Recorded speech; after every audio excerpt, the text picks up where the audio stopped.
In today's episode, we discuss the historical attraction that introduced the East Coast to upside-down roller coasters. Welcome to Airtime Traveler.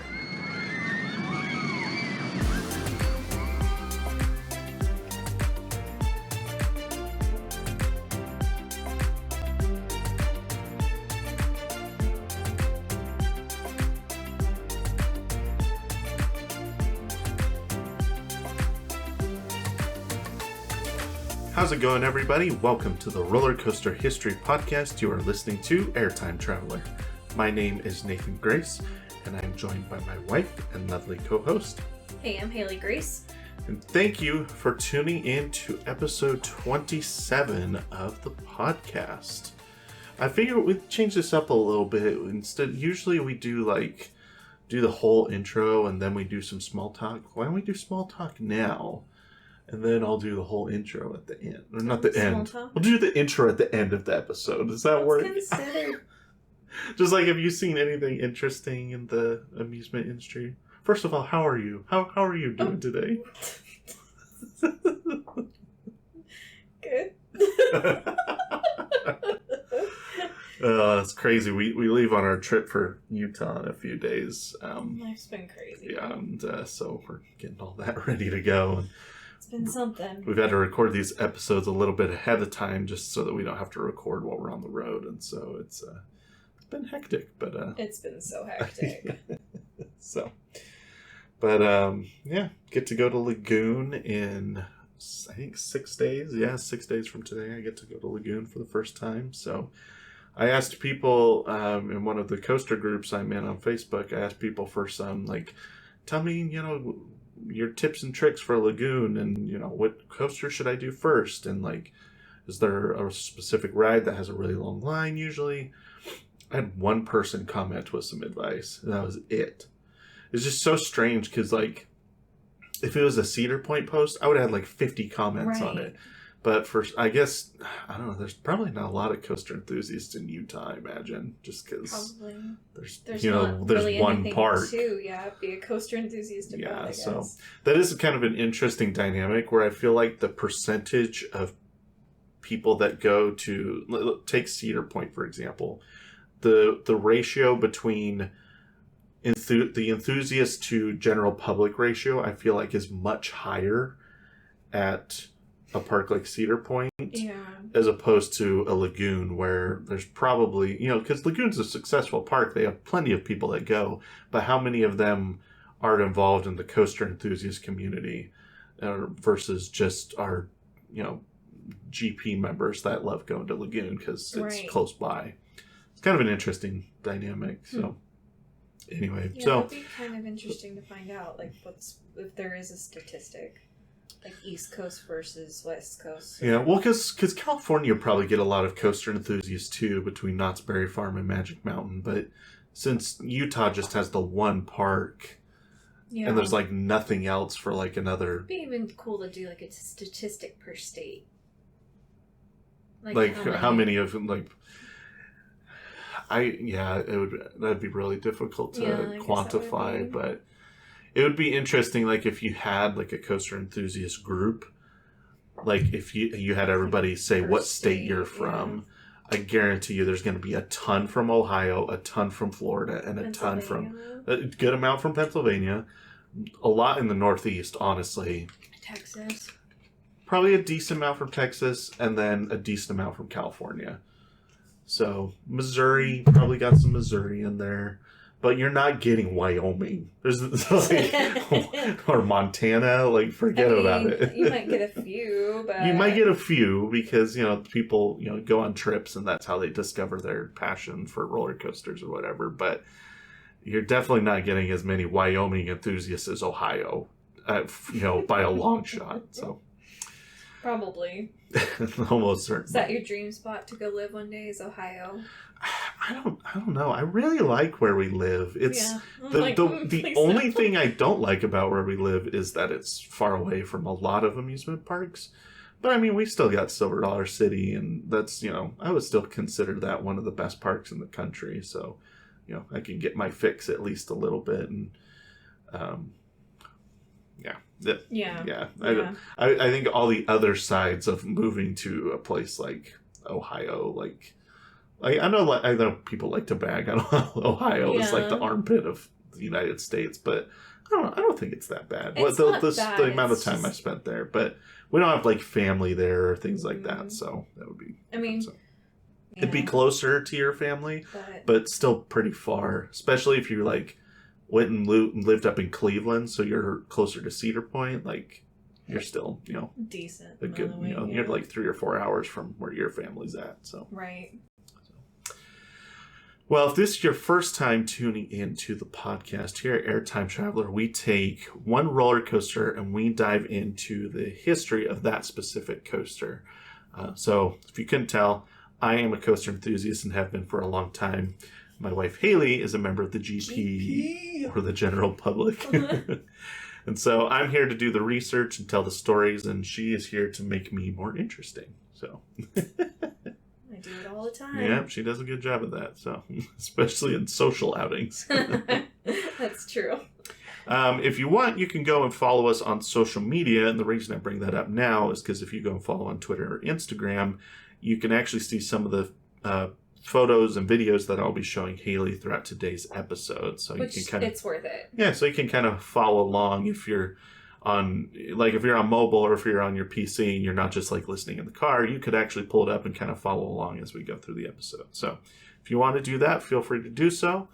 I think that's really all I have. The only thing I'll mention just briefly, Fury 325 had a big. I just Did saw you see that? Literally, right before we started recording, I just saw wow. the So crap. wait, are you like part of some coaster groups on In Facebook? Yeah. Okay, so that's how you saw it. Yeah, I saw it blow up my Twitter feed. That's insane. Just earlier today.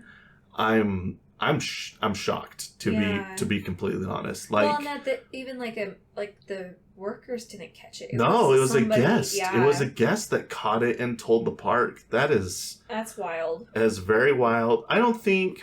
I mean, if you saw my Twitter post about it, I said in there that like this could have been catastrophic. Which, to be fair, it could have if it didn't get noticed relatively quickly. Right.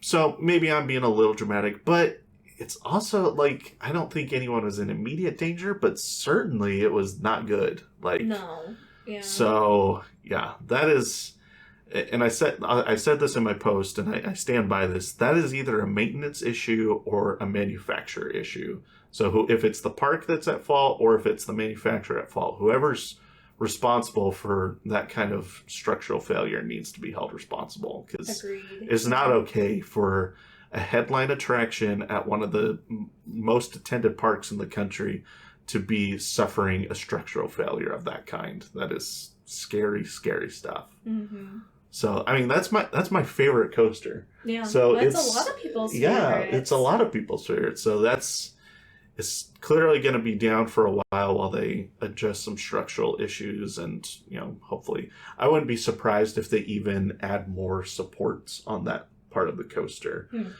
Because sure, you can go up there and just weld it back into place and say, okay, we're good now. But if you're having that kind of structural failure, like that says to me you probably need more supports in that section of the ride. Right. So, and they need to go and check the rest of them too. Because if it's happening there, who's to say it's not happening elsewhere on the ride? So, no good.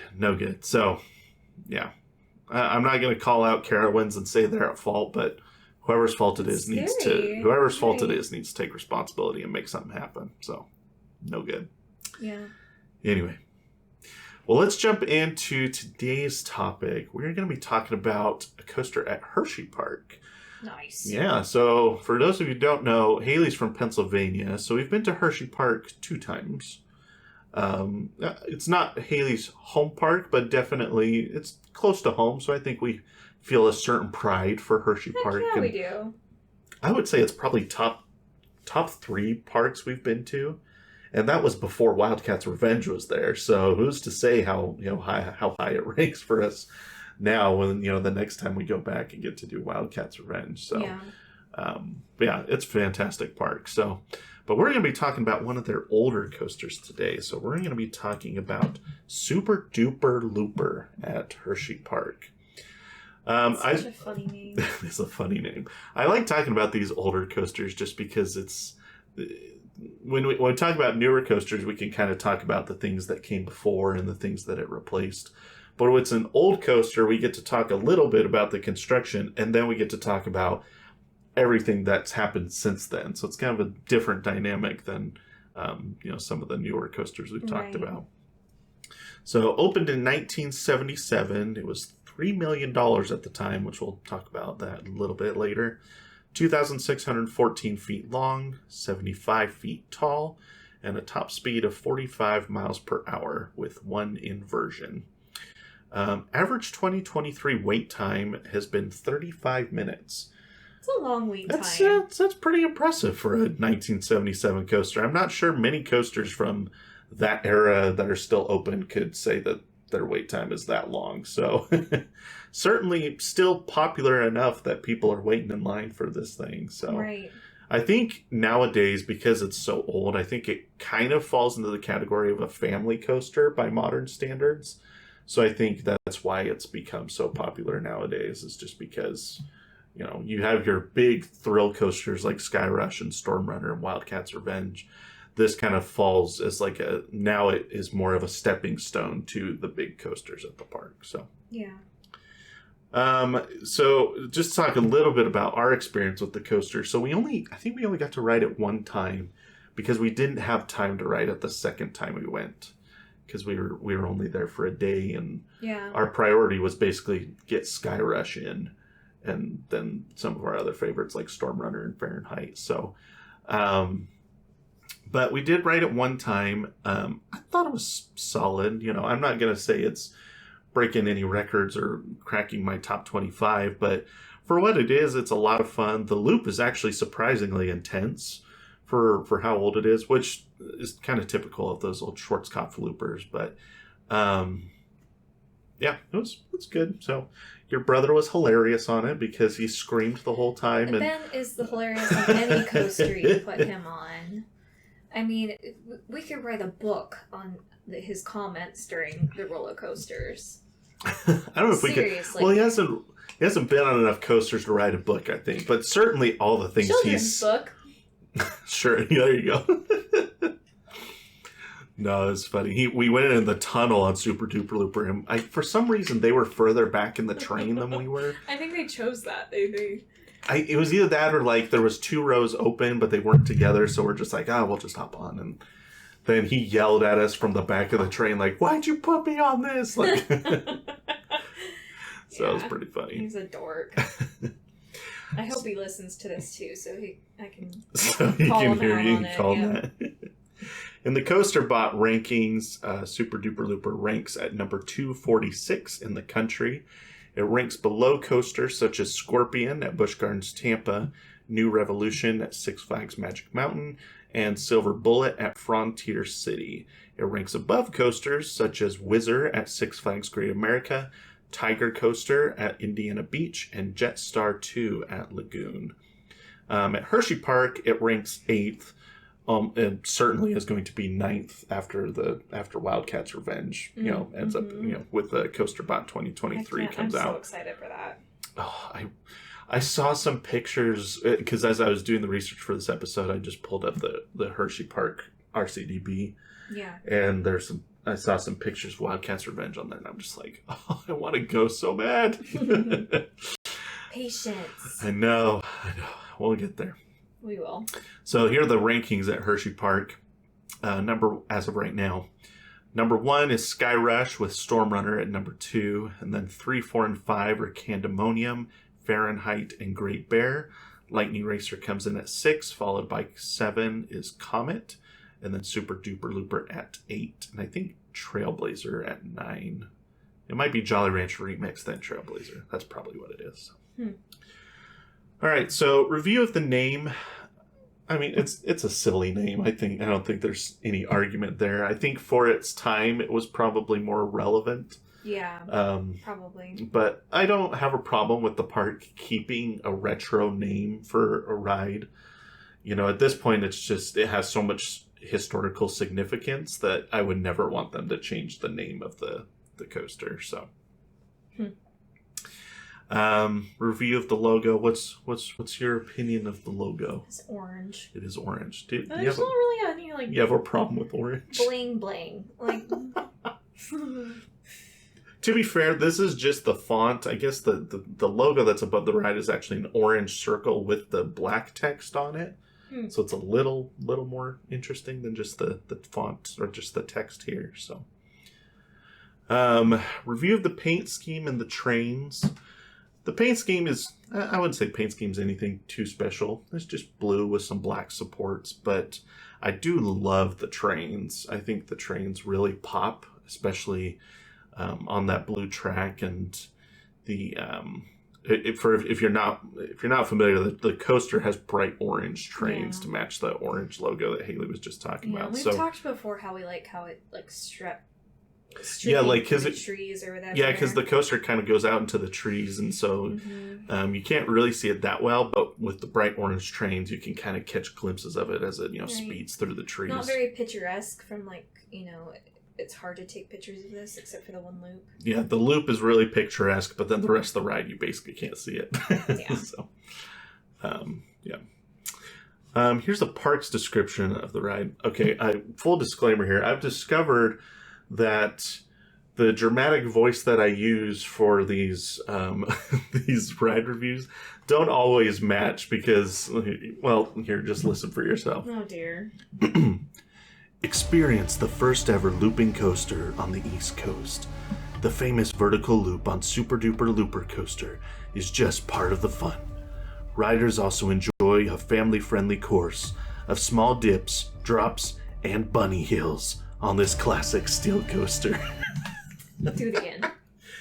Bunny hills. Bunny hills. I feel like it's hard to say the word bunny in a dramatic voice. I feel like I've heard that somewhere. Like, just try to say the word bubble angrily, and it's just like it doesn't matter how you say the word bubble. You can't really just say it's like bubble. Bubbles. Like it's just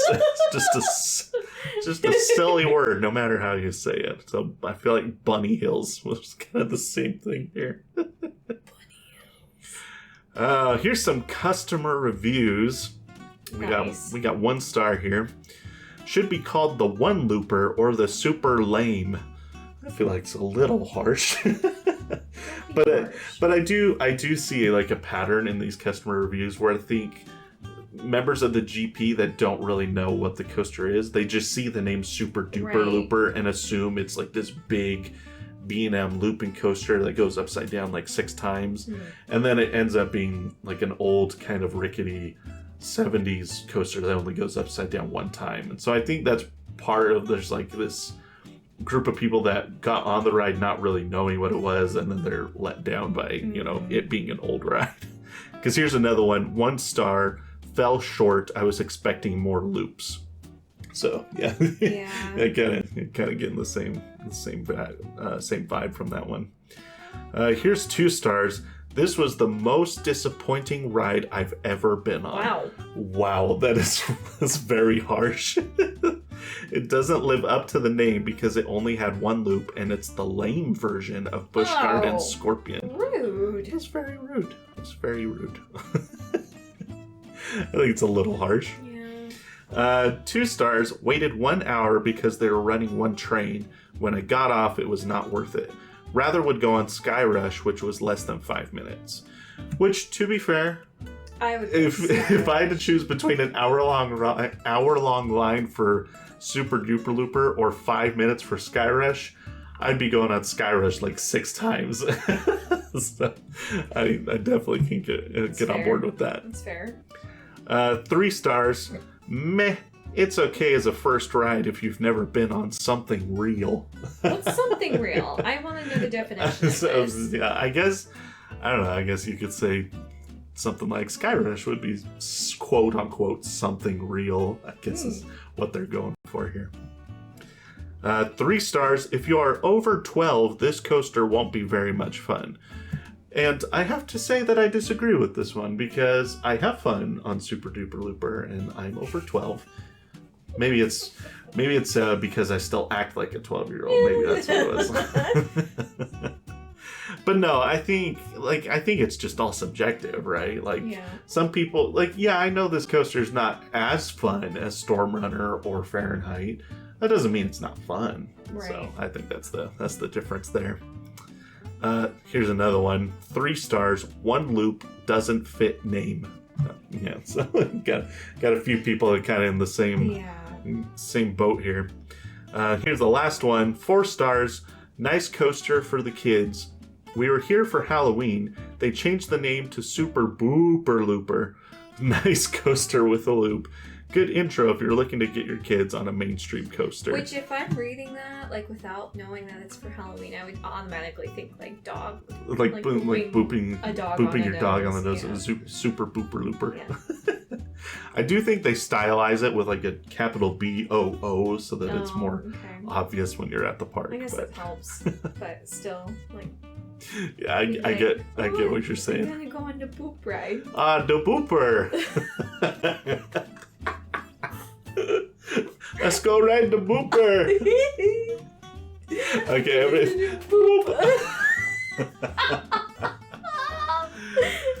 oh dear. Oh, now maybe next time we ride it, when we're at the top of the loop, we have to turn to each other and go boop. Oh my God. She's like, oh, I'm not sure about that. This sounds nauseating. Yeah. Just boop you on the nose right before you scream out your lungs. Oh. Well, those are the customer reviews for sooperdooperLooper. That's our intro to sooperdooperLooper. Let's talk about the history of sooperdooperLooper. So let's go. Sorry, wrong theme music. Wrong theme music. So let's go back to 1970.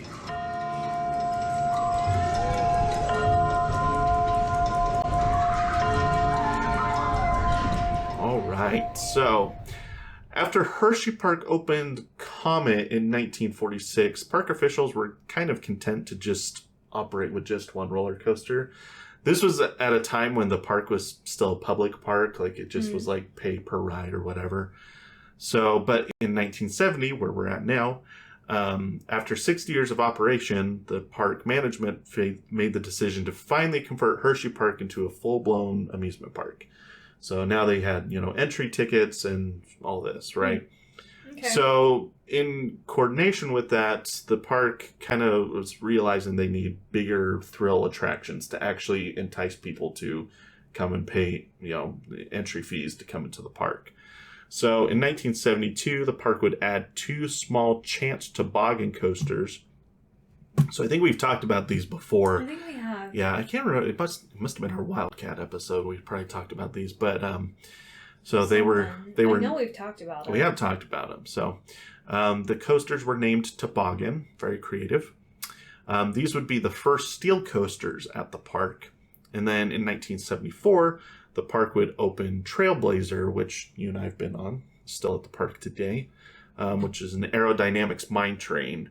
That year, they also added a kiddie coaster named Mini Comet, named it after the Comet wooden coaster that's there. Cute. I can totally hear Parker saying too, like Mini.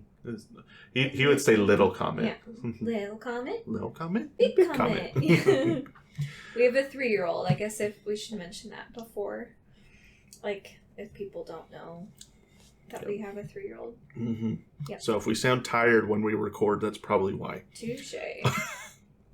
So following a successful 1974 season, Hersheypark was, the officials were looking for their next big investment.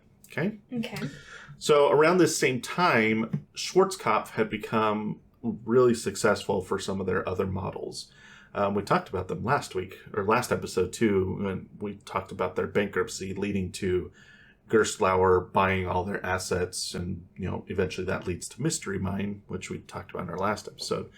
But back in the 70s, where we're at, Schwarzkopf was becoming one of the major players in the amusement industry. Coming to play. Mm-hmm. So their coasters they started off with what was it here? Oh, their first coaster was in 1957, but their major models included the Wildcat model, which they started building in 64, and their Jetstar 2 model, which they started building in 1970.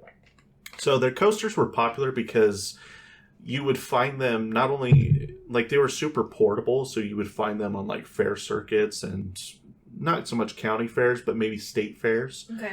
And then they were, obviously, you'd see them more in Europe than here because they're a German-based company. But you would also find them, they were thrilling enough that you could find them in amusement parks. So there was a Wildcat coaster at Six Flags New England, and there was one at Cedar Point, actually, too.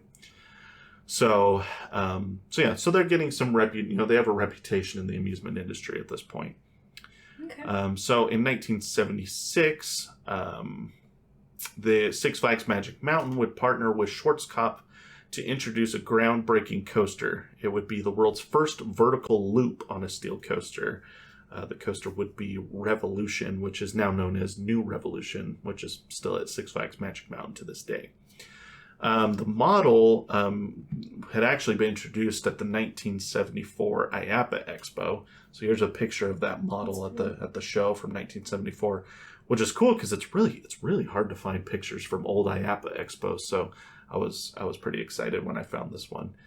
So the first roller coaster inversion was on Corkscrew at Knott's Berry Farm in 1975, but that was built by Aerodynamics. So this was kind of in response to that, was Schwarzkopf was like, well, we can do a vertical loop, which technically had been done in like the early 1900s, but it was super, super dangerous. Like the coaster, if I remember correctly, the coaster that it was on never even officially opened to the public. The rumor is that they used monkeys to test it. Like, seriously? That is what I've heard. That is so crazy to me. That's a different world back then. Like, that's for sure. Can you imagine if that happened nowadays? Oh, people would, for real, people would flip. The park would go bankrupt. Like, no one would go ever again. Like, that's crazy to me. I mean, would you? I wouldn't. Yeah. So I'm not saying people nowadays are wrong for thinking that. I'm just saying back then it's like people didn't care. It's so strange. Yeah. So anyway, that's crazy. So, but that coaster never really opened. So this is pretty much the first time a vertical loop would make it onto a mainstream roller coaster. So it was a big deal. Yeah. And it was basically Schwarzkopf's response to Aerodynamics, but it was also Six Flags' response to Knott's Berry Farm. So you kind of have this inversion battle that's going on over on the West Coast. Eventually, Cedar Point gets involved because they opened Corkscrew in 1976, which was the first coaster to have 3 inversions, had 2 corkscrews and a vertical loop. So while this is going on, Hersheypark officials kind of took notice of this big explosion in coasters with inversions. So the park began teasing a new coaster in late 1975. So here's a billboard. I'm assuming this was in Hershey, Pennsylvania. It kind of looks like it was like something they would see as you were leaving the park. Yeah. So it says, Hersheypark wishes you and yours a super holiday season. And then there's a picture of like an artist rendition of a coaster going through a vertical loop, and it says big news coming soon. So people knew there was a coaster coming, and obviously an upside down coaster was coming. But there was no announcement, no name, nothing like that. So I'm assuming this billboard is up through the rest of 75 and into 76. And then on April 15th, 1976, Hersheypark announced that they would be building another roller coaster. Still didn't have a name yet, but they did confirm that it would be the first ever looping coaster on the East Coast. Cost would be about $3 million, which in today's money is about $15 million. So for that size of a coaster, like that's a lot of money. But that just goes to show like how groundbreaking it was for its time. Like it was pretty much the most expensive coaster you could get at that time. Yeah. So it's kind of fascinating, the money they were willing to put into the park at that point. Edward Book was one of the leading park officials, said the planning for the ride began 18 months previous to that announcement, which actually lines up perfectly with the 1974 IAAPA Expo. So that seems to suggest to me that this isn't official, but just based on that, I'm almost positive they must have seen that model when it was announced in 74 at the expo, and immediately park officials were like, we got to have one of those. That's like, give me that. Exactly. So here's an article from the announcement. Also, this article is super strange because it's just, the fact checking is just totally wrong. Like, the name of this article is Hersheypark to build second roller coaster. They had 5 already. This is not even close. Like, they had Comet, the 2 toboggans, Trailblazer, and Mini Comet at this point. So it's like someone at the newspaper just did not do their job properly, did not do their research. Anyway, here's a little excerpt from the article. It says, Hersheypark is planning the addition of a looping coaster to be ready by May 1977. A ride that is, quote, something like a roller coaster, but includes a 360-degree vertical loop, unquote, according to Paul Serf, park general manager. I don't know why these old articles always call them, like, roller coaster type rides or something like a roller coaster. Like, I don't know why it's like they were afraid to use the term roller coaster. I don't know what that's about. Weird. It's weird. According to the article, Intamin is actually credited as the manufacturer, but at this point in Intamin's history, they basically worked as a broker between Schwarzkopf and the parks. Like, they basically would go to the parks and, like, present, Schwarzkopf's ideas for them. And then if Intamin could make the sale, then Schwarzkopf would build it, Intamin would construct it, and then, Intamin would get a cut from the sale. So, kind of interesting. It's interesting because it's kind of similar to what I do for my job, but like in a retail perspective versus an amusement industry perspective. So, kind of interesting. Yeah. So, Intamin wouldn't begin manufacturing themselves until 1979, so a couple years after this. And actually, if I remember correctly, that booth that was in the picture earlier, that was actually Intamin's booth at the 74 IAPA Expo, not Schwarzkopf's.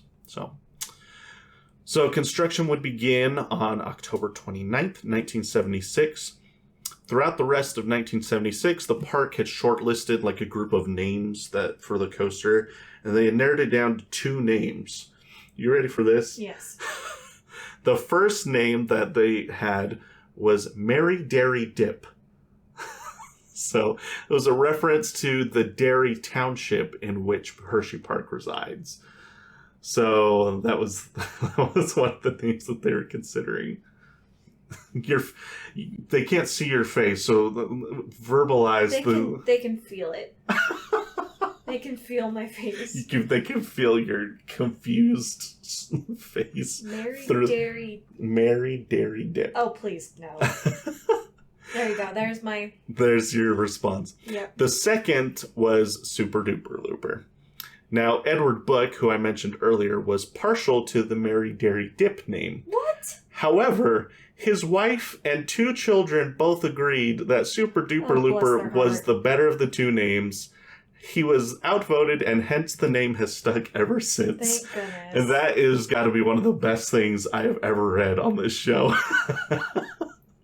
I read that, I was like, that is amazing. Just how cliche, a husband like, this is a great idea, and his wife is like, oh honey, no. oh honey, no. No.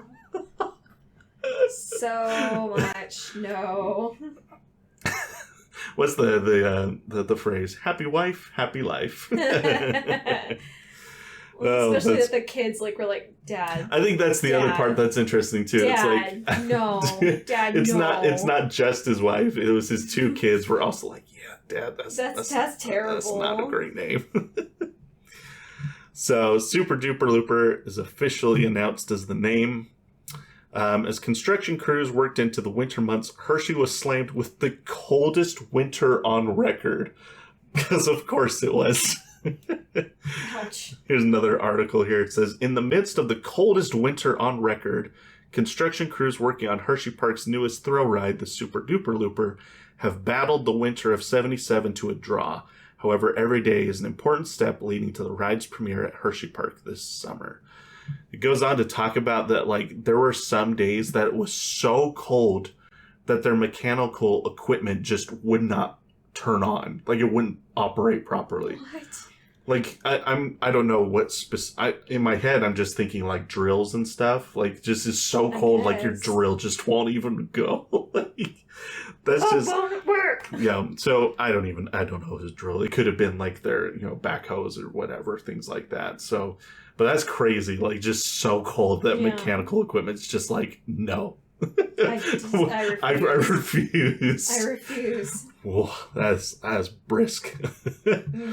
So, but despite the cold, the crews would buckle down and push through, and by February of 77, 80% of the 8.3 million pounds of concrete had been poured. That's insane. That is nuts. Back up a second.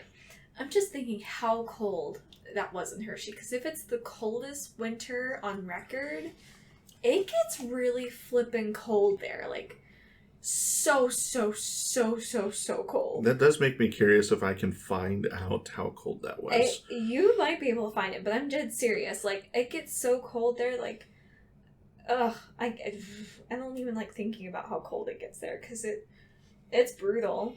So I'm pulling this up, see if I can find out the information on what the coldest winter on record.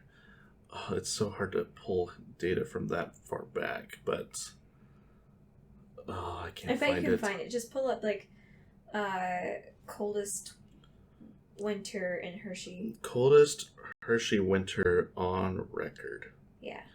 Yeah, I'm trying to find it. So, winter weather records in Pennsylvania. Here we go. I wonder if Hershey's on here. Hershey's not on here. I'm trying to see if there's any that were in 77, though. I don't see 77 on here. And I don't know, do you know? I don't know what this is by county, that's why. I don't know what county that's in. None of these say 77 on them, though, so I'm guessing there's been other winters that were just as cold. But anyway, I can't find it. We got to move on to the rest of the episode. But I can only imagine how cold that must have been. So that's ridiculous. Certainly single digits, if not negative. Like, that is brutal. So no thanks. But like I said, they pushed through, got 80% of the concrete poured by February. And they finished the loop in March, and the entire track was finished in late April, early May. So pretty much as scheduled. Like, so despite, how cold it was, like, the construction crews just pulled it off, which is pretty impressive considering nowadays we have perfectly good climate roller coasters that can't even open on time. So yeah, I'm not going to name names, but it definitely happens. Here's an article. Oh, I already pulled up that article. So here's a brochure from 1977 for the park. This is pretty cool that you can see this featuring the super sensational 77 Super Duper Looper. So, man, this is stuff that, like, if I could find this on eBay to buy, like, that would be so cool to just put in a frame and put on the wall, like, stuff like this. Very cool. So on May 6th, 1977, Super Duper Looper opened to the public and continues to operate to this day. So here's some pictures from early on in its life. The ride experience was as follows. The train leaves the station and makes a slight right turn before proceeding up the lift hill. At the top of the lift hill, the train makes a left turn with a small dip, and then descends a shallow 75-foot drop where the train reaches its maximum speed of 45 miles per hour. The train then speeds into the signature 57-foot tall vertical loop, after which the train makes a long ascending sweeping left turn that descends as it travels through the middle of the loop. The train traverses a gentle right curve as it heads out into the woods, after which the track travels along the terrain through a banked S-bend turn, goes down a drop, and then up another hill into a downward spiraling helix to the right. The train then ascends a small hill and into the final brake run. So, fairly short ride. I mean, not by their standards, but by modern standards, right. I think it's, on the shorter side. But let's see. I've got a commercial from Hersheypark. This isn't a Super Duper Looper commercial, but it's a Hersheypark commercial from, like, early, let's say late 70s, early 80s, somewhere in there. Yeah. This is amazing. You ready for this? Yep. your fresh places. Turns a beautiful morning to a wonderful day. Things to see. What the? So you'll see the coaster here in a second. There you go. What the beaver? It's a lot of animals here. I guess they're like advertising the Zoomerica or whatever. The song is surprisingly catchy, actually. You're like dancing over here. Well, the problem is because I put this together, I've listened because I had to. This was in like a video of like a bunch of commercials from like that time frame, so I had to trim the video down. So I've listened to that ad like 7 or 8 times, and now the song is stuck in my head. Stuck in your head. So that's pretty funny. So yeah, Super Duper Looper opens. It actually had a bit of a rocky opening day. So the model was brand new, right? This was only the second one that had been built. The other one over at Six Flags Magic Mountain. Yeah. So when the park was building it, they kind of discovered that it had a lot of technical issues and bugs. And so the park essentially reprogrammed the ride themselves until they were satisfied with how it was operating. So, so basically they really haven't had a lot of time to test the coaster. I mean, they feel confident that it's safe, but they really haven't done a whole lot. So when opening day happens, first ride of the day was the park's general manager, Bruce McKinney, and his wife, Sally. And I don't know if there was other people on the ride or if it was just the two of them, but the train successfully completed the loop, but then there's that big upwards, like you go up this big left turn that goes up, kind of setting you up to go back through the middle of the loop before you set on the rest of the ride. And I guess on the way up that turn, it got stuck and rolled back and got valleyed in the bottom of the turn there. Oh, dear. So the first train of opening day got stuck. Oh dear. So that's not good. So, and I guess I don't know. I think I remember reading it was stuck there for a couple hours or something. Nope. We've already talked about this and about like. But it was basically on the ground. But still, like that's. So yes, it's annoying, but me. it's not like being stuck at the top of the lift hill for a couple hours. Like that would. It still would freak me out. So nowadays there's an emergency chain lift on that section of the track. So if it were to start rolling back, it would actually catch the car and like kind of push it over the top of the hill, and then it'll be fine after that. So. Will it though? Yes, it will. That's the whole point of them putting that in. Okay. So, here's another article I've got here. This is a weird one. Aren't they always weird? When they're in this time frame, yeah, most of them are pretty weird. Let's see. I've got 2 here. Here's this one. It says Hersheypark turns it around. I'm just gonna read this verbatim. You ready for this? Dear. Okay. Oops, excuse me. Is this the lost and found? Good. I'd like to report a lost lunch. Yes, I lost it on the Super Duper Looper. Hersheypark, the only amusement fun place in the world where you can go on rides and get zits at the same time. What? I'm assuming he's talking about how much sugar you're eating. I think that's what he's going for there. But it took me a few seconds to like... That is strange. It's very, very odd. Just let us know that they've completed work on the longest loop roller coaster on the East Coast. That will send you shooting through a loop-de-loop upside down at 66 feet per second, 6 stories above the ground. It'll be ready for the public soon, so look out. Here we go. Oop. For the love of Pete. Here's a weird one. Okay, here's another one. This one's less weird, but still weird. So this is from opening day. So this is basically a ride review from this guy from the Daily Record. I'm not going to read his whole review, but there's this little excerpt here that, again, tells me this is just from a different time in our... How can you see that? It's so small. Well, I have 20/20 vision and you don't, so that makes it different. My contacts are in 20/20 now. So here's what it says. He says, debating whether it would be advisable to take a camera along on the ride, I did want to have both hands free for holding on. The attendant said it would be all right. What? Mistake number 1. Can you imagine an attendant doing that nowadays? No. While I managed to snap one picture on the gradual, uneventful ascension to the initial incline, I must admit that from then on, it was one hand on the security bar and the other hand on the camera. Oh, dear. Also, there was an umbrella to contend with, but we simply held that beneath. An umbrella? We simply held that beneath with one foot. The other was kept free, shaking in our boot. What the heck? It's so weird. So, and then you ready for the weirdest part of all? Yeah. Okay, here we go. Among comments you heard as riders disembarked were, "Wow, what a ride. It surely was wild. Wasn't that great fun? And what a way to get a byline." I don't even know what that means. Yeah, I don't know what that means. One young man clutching the hand of his date was even overheard to say, "That's even better than, we'll call it, intimate relations." And I read that, I'm like, what is that even doing in this article? It's a family newspaper. Wow, that's some interesting stuff from 1977. Wow.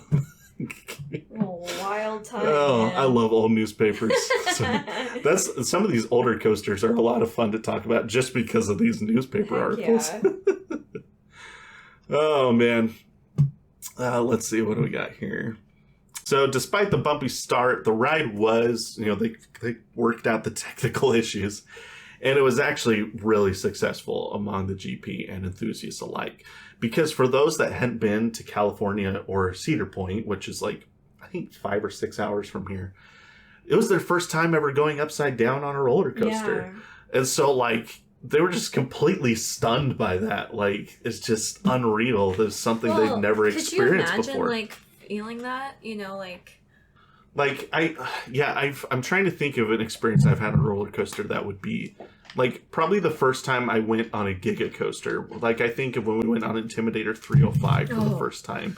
Like, going over a 300-foot drop for the first time was just unreal. It was insane. And now I've done it several times, so it doesn't have the same effect. But, like, I can see how that would be a similar experience for people. I remember graying out for the first time. That was crazy. That coaster's insane. So, the coaster success was not only immediate, but quite obvious, as their attendance went from 1.4 million in 76 to 1.7 million in 77. So you bring in an extra 300,000 people, I don't know what the ticket prices were in 77, probably like $5. But, even then, you've made up, just in that little sample size, you've made up like a big chunk of how much you spent on the coaster. And that's just 1 year. So right. Great investment for the park. Original paint scheme was actually red and white, which you can tell in this picture here.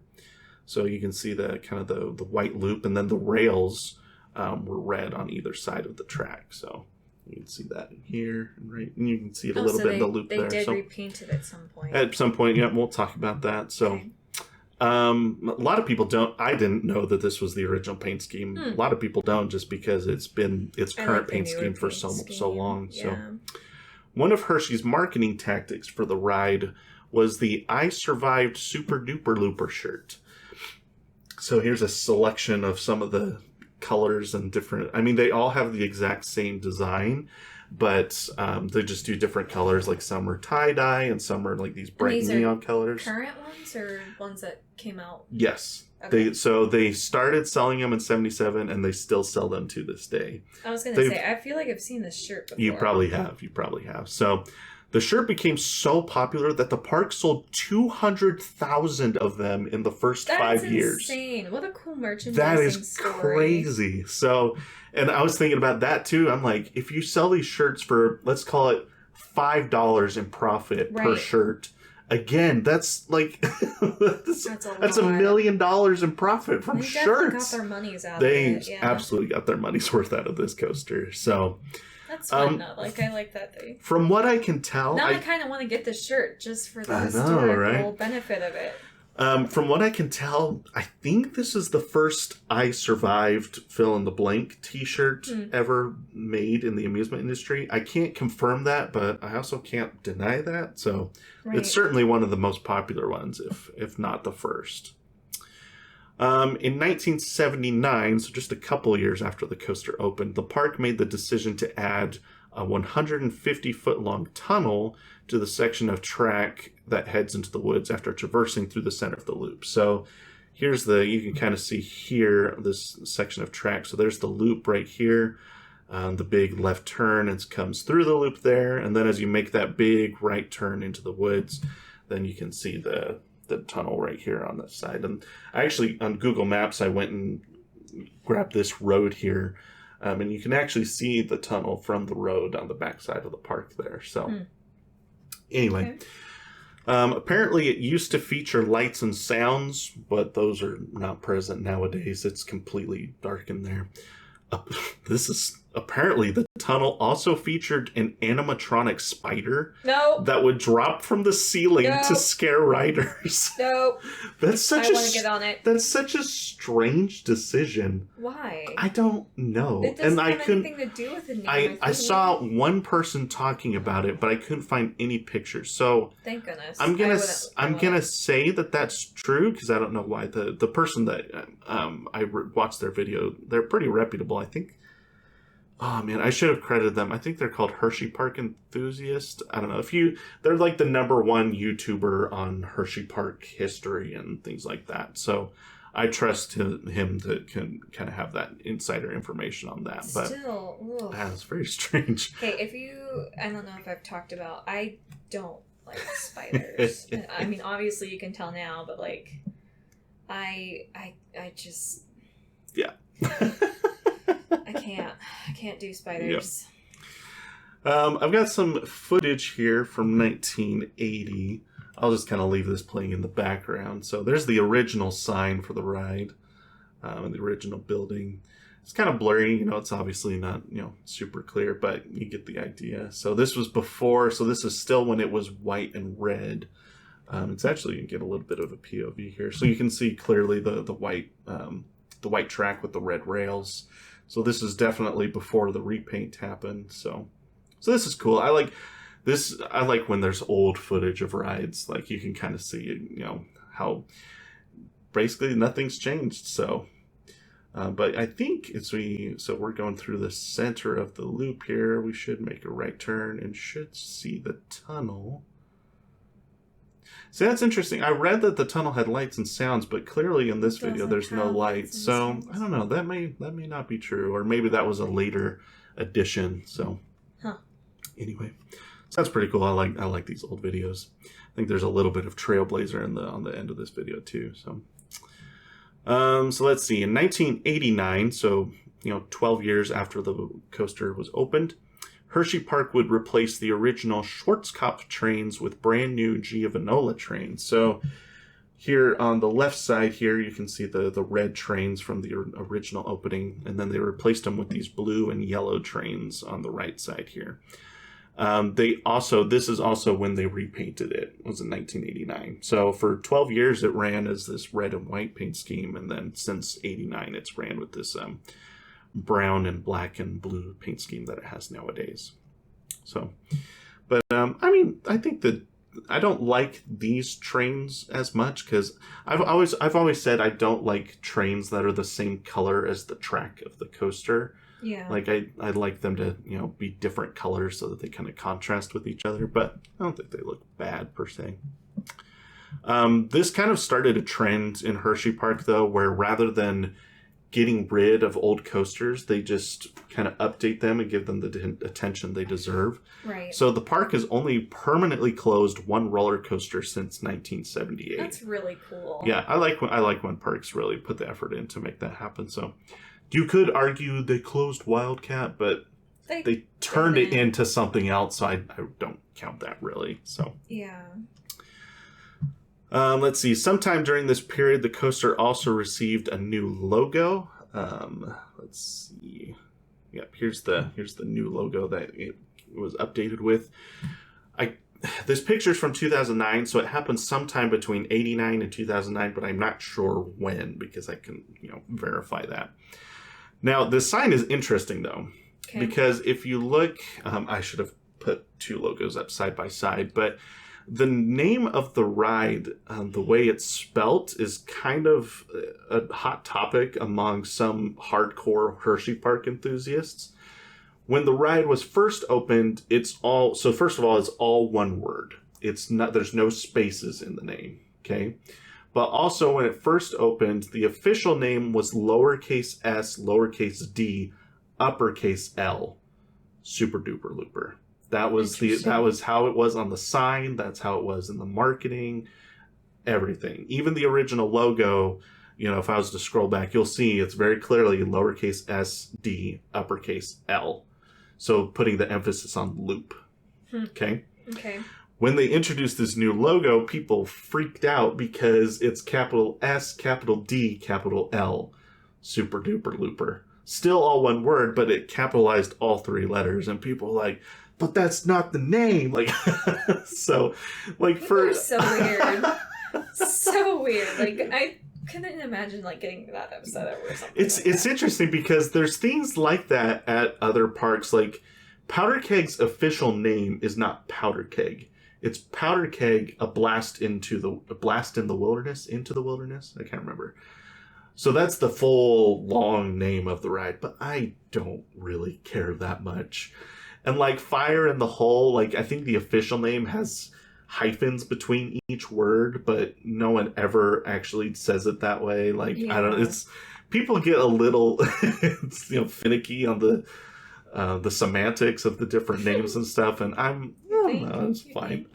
So I thought it was interesting. That was a sticking point for some people when they introduced this new logo, and I don't know. So in 1998, Great Bear opened in the same section of the park, and the park was pretty much presented with the option of demolishing Super Duper Looper in favor of building a big looping coaster.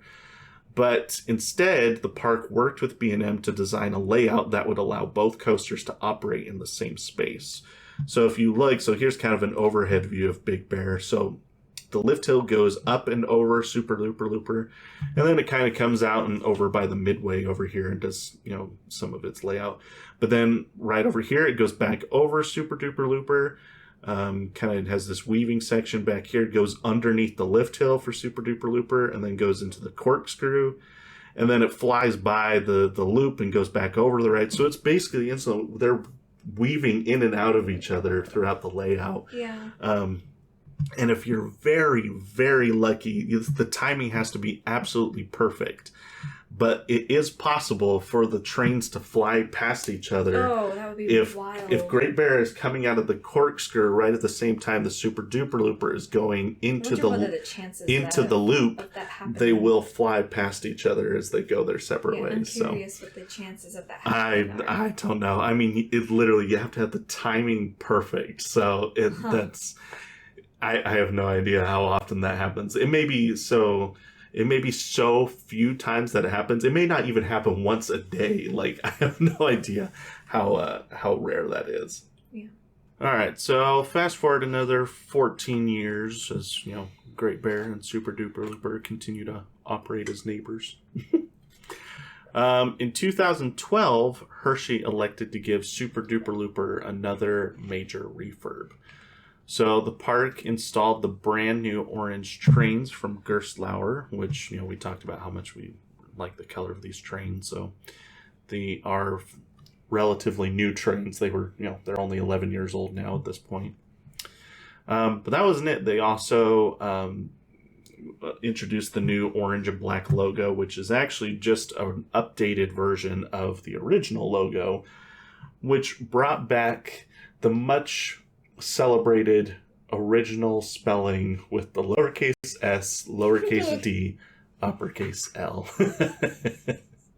Right. So I saw articles of people that were like celebrating that, like, yes, this is the way it's supposed to be.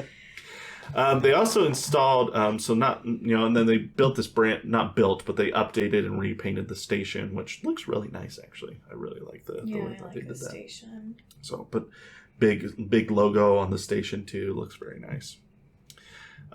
Also, some mechanical updates. They installed new magnetic brakes on the ride, which is pretty cool to retrofit an old coaster with some, modern technology.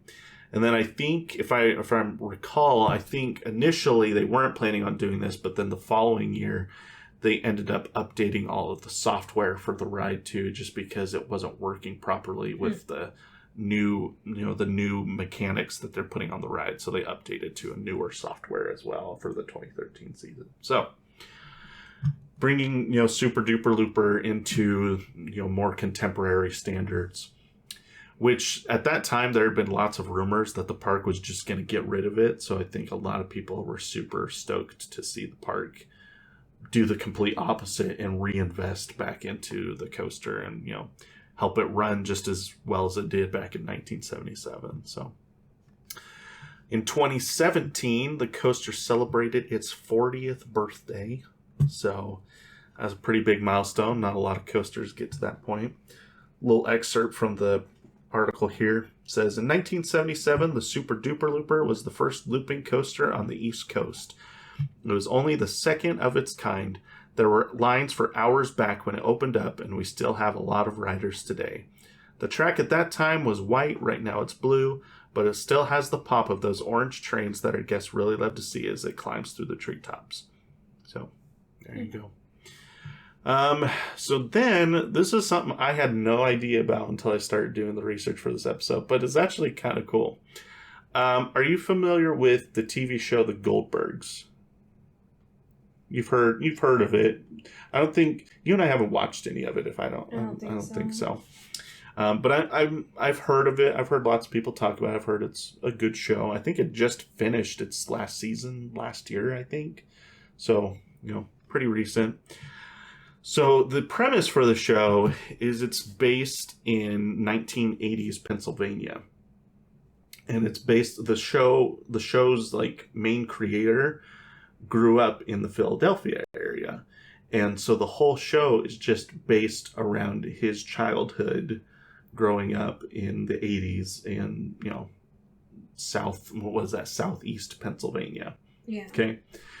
So one of the episodes is literally a Hersheypark episode. Oh, that's cool. Kind of like how some people will go to Disney World to do episodes. Okay. Now, based on what I've seen, I don't think anything was actually filmed at the park. Okay. But they did such a great job paying attention to detail. Because not only are we talking about doing a Hersheypark episode, but we're talking about doing a Hersheypark episode that's supposed to be based in the 80s. Yeah. So I'll pull up some pictures here in a second, but so it was episode 4 of season 6. The name of the episode is Hersheypark. The premise is that 16-year-old Adam is going on a school trip to Hersheypark, but does not want his mother, Beverly, to chaperone. After discovering Adam lied about the trip being canceled to keep her from going, Beverly guilts Adam into letting her come and also teaches the other parents how to guilt their kids into letting them come. So then it ends up with I actually watched the whole episode just to kind of... Oh, you did? So that I could understand the premise and how everything was happening. So she writes a letter to guilt Adam into letting her go. And I guess she did this frequently. And that's not just for the show. She actually did that in real life. And at the end of the show, sometimes he'll show pictures from his childhood or whatever. At the end of this episode, they interviewed his mom and read one of the letters during the end credits. So this is pretty funny. But in the episode, she actually teaches the other parents how to write letters to guilt their kids. And it ends up with all 5 of the kids, his friend group, all 5 of the parents end up coming with them as well. So that's funny. It's pretty funny. So there's 3 main scenes in the episode where the coaster is featured. So I'll pull up these pictures now. So once arriving at the park, Adam and his friends and the chaperoning adults are in a gift shop that is completely decked out with the Super Duper Looper shirts. They're all over the wall. And obviously there's no other coaster shirts because none of the other coasters were open. Except for Trailblazer and Toboggan. But the whole gift shop is just all Super Duper Looper stuff. And then candy. So, and they even, you can see in this shot here, there's a big poster on the wall. And it's the brochure from 1977. They just blew it up and turned it into a big poster to put on the wall in the gift shop. So That's pretty That's cool. funny. Like, I love the attention to detail. It's just very well that's done. Cool. The climax of the episode features an entire scene of Adam and Beverly riding Super Duper Looper while having a fight and being so scared that they pass out a couple times. Like, they're like fighting with each other. Great And then out. like one of them passes out and then like the other's screaming. Like, so you can see these are these screenshots here, these three at the top. Now, a couple things that are interesting about this. Number one, I'm almost certain it wasn't filmed at the park just because looking at it, it's a little too smooth.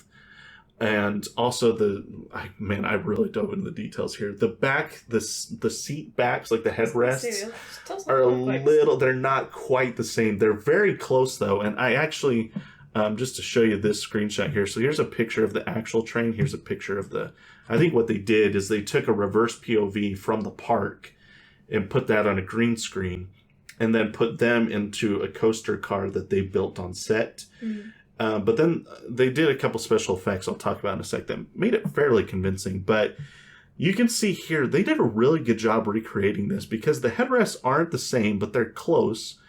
But then it also has these sidebars on the side here, which matches the train at the park. And they have the handlebar on the back here that matches. Like and then the orange. The one thing they didn't get right is that actually this is the 2012 train versus the train that would have been on the ride back in the 1980s. But that's really nitpicky and no one would even notice that except for me. Well, maybe not. And then the other thing that there's literally nothing the creators of the show could have done about this. It's just they kind of had to put up with it. If you look in the background of that scene, you can see Great Bear right here and Storm Runner back here, which obviously there's nothing they can do about that. Right. And again, nobody but me would even notice that. So it's not that big of a deal. But obviously those would not be there when the, premise of the show back in the 1980s was taking place. Now, the practical effects they did during the scene to kind of make it more convincing, obviously they took like fans and blew wind into their face so that their hair is like blowing back as if they're actually, on a roller coaster. And then the camera actually bumps up and down. Like, I don't know exactly how they did it, but the camera isn't just still like the coaster's super smooth. It actually bumps up and down as if they're on the ride. Oh, that's so cool. They took some special care to try to make this as convincing as they could. And probably for most people that aren't really diving into the details like myself, probably couldn't even tell. Right. So it was very well done. And kudos to the producers of the show because they really took their time to make the details very, very convincing and very well done. Yeah. So then the following scene shows Adam and Beverly getting off the bus after the field trip. And Adam is sporting the famous I survived the Super Duper Looper shirt.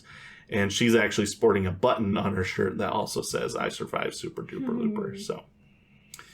So very cool. Like I said, I watched the whole episode and it was funny. So, I don't know if it'll make me watch more of the show. But it was just cool to see like I said, the attention to detail and that they really they didn't just do enough to get by. Like they actually went and said, we want to make this look like they were at Hersheypark in the 1980s. So that's cool. Very cool. So just to wrap up a few more things that have happened since then. In 2020, the coaster was closed for the entirety of the season just because of the pandemic. It was causing supply chain issues, especially because Schwarzkopf is no longer in business. So now they have to get all their replacement parts from Gerstlauer or other sources. So that makes it difficult, but they did open as scheduled for 2021. So that was good. We wrote it. That was the year that we wrote it, was the year it opened back up in 2021. Then during the 2021 off season, they actually repainted the loop, which was something I noticed at the time, but I was like, I remember being at the park the second time. I'm like, that seems different. It was. So the loop was blue back in 2021, and then during the off season, they repainted it back to its original white paint scheme. So the loop is now the paint scheme of the ride when it opened, minus the red rails. But the majority of the loop was white when it opened, so they repainted it to its original color. But then the rest of the track is kept the color from the repaint back in 1989. So Last two things here. I'm kind of surprised the coaster has not received an Ace Landmark Award for its historical significance. I know it wasn't the first coaster to have a loop, which that was Revolution at Six Flags Magic Mountain, which does have an Ace Award. I would not be surprised if sometime in the next 5 years or so, if Ace does give Super Duper Looper an award for its historical significance in the coaster industry. That. So yeah. And the last thing, the best-selling T-shirt at Hersheypark every year since 1977 has been the I Survived Super Duper Looper shirt. Despite the Sky Rush and Candemonium and Storm Runner and Fahrenheit and Wildcat's Revenge, all these coasters opening, those coasters still cannot sell as many T-shirts as this coaster from 1977. So that's pretty funny. And that, classic. Yeah, it is a classic. All right, next time we go back, we gotta buy one. We gotta buy one. And that is the history of Super Duper Looper at Hersheypark. Yay, Super Duper Looper. Yep. Definitely kudos to the park for continuing to invest in this ride. I think, one of the biggest, so I don't know if you guys, I've mentioned this before, but I got an Ace membership this past year. And one of the things that Ace really themselves on, but takes recognition, recognizes other parks, is for their willingness to preserve roller coasters rather than get rid of roller coasters. Yeah. And so, Kennywood being willing to keep 100-year-old wooden roller coaster at their park, or, in this instance, we see Hersheypark putting new trains on this roller coaster to keep it operating as good as it can. Seeing things like that is really... I love parks that are willing to invest in their history. And that's, always great to see parks that are willing to love where they came from enough to keep it going and to not just get rid of it in favor of the new shiny, roller coaster that's on the market for nowadays. So you can do both. You can keep the old, and I understand for some parks you run out of room, you run out of space, and that makes it difficult. So Knott's Berry Farm, I understand that happens. So, but for parks that have the money and the room to just add coasters and keep the old ones going, I love that they, continue to do that. And Hersheypark definitely gets credit for being willing to do that with this coaster. So, any final thoughts on the Super Booper? Boops. No final thoughts. No. It's a good ride. It is a good ride. So. Well, thank you for tuning in to this episode of the podcast. If you enjoyed that episode, be sure to go and give us a 5-star rating. If you're on Spotify, you can if you're on mobile, you can scroll up to the top of the podcast page and you'll see at the bottom there's a little spot that you can leave a 5-star review. I know some of you have done that, and we really appreciate it. It helps people find the podcast in the future, and we really appreciate it. So you can go and follow us on social media. We are over on Twitter and Instagram. Our handle is just @AirtimeTraveler. Like I said, you can see these pictures and videos that I've been showing Haley throughout today's episode. And I think that's really all we have to talk about this week. I do want to mention there are going to be trip reports coming for Kentucky Kingdom and Lagoon, so be sure to keep an eye out for those. And if you follow us here on Spotify or wherever you're listening, or if you follow us on social media, you'll be alerted to whenever those episodes come out, and you can go and check those out for yourself. So, all right. Any final thoughts from the GP? GP. That's your final thought, GP. Here's the final thought. Boop. No! Well, thank you for tuning in to this episode of Airtime Traveler, and we will see you in the next one.